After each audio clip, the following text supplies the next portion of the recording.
L'audition par la Commission des Affaires étrangères de l'APN des dirigeants des compagnies de transport aérien et maritime, Air Algérie et Algérie Ferry, a eu lieu dimanche 6 mars.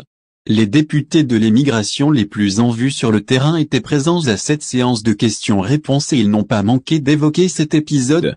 En effet, les deux députés de l'émigration représentant les deux circonscriptions de la France, en l'occurrence Abdelouahab Yagoubi, France Nord dont Paris, et Taoufik Kedim, France Sud dont Marseille, ont publié sur leur page Facebook, quelque temps après la fin de l'audition en question, des déclarations brèves et sans grand détail pour ne pas court-circuiter les hauts responsables de l'État à qui revient la prérogative de faire les annonces officielles. En fait, les deux parlementaires ont juste voulu annoncer une tendance vers l'ouverture, notamment des frontières algériennes, qui permettra à coup sûr d'augmenter le nombre de vols internationaux.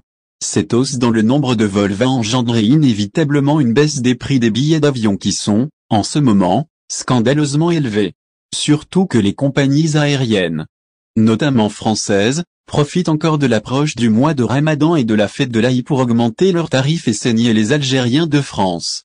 Dénouement imminent, affirment les parlementaires. Nous avons achevé l'audition du directeur de la compagnie de transport maritime et du directeur d'Air Algérie.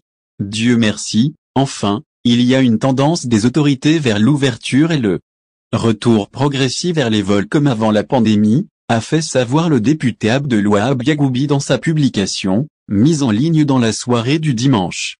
Il promet, en outre, des détails dans les quelques prochains jours. De son côté, Taoufik Kedim, le parlementaire basé à Marseille, a publié pratiquement la même information, en promettant l'ajout de détails prochainement.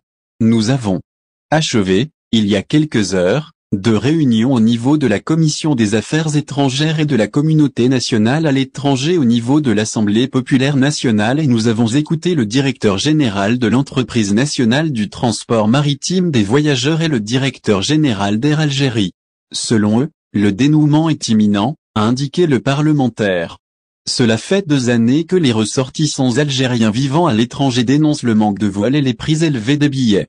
Ceux, plus nombreux, établis en France restent les plus atteints, donc, les plus virulents dans leur dénonciation. Ils n'ont pas manqué d'ailleurs de lancer des pétitions pour exiger des autorités de rouvrir les frontières pour augmenter le nombre de vols et faire baisser les prix des billets.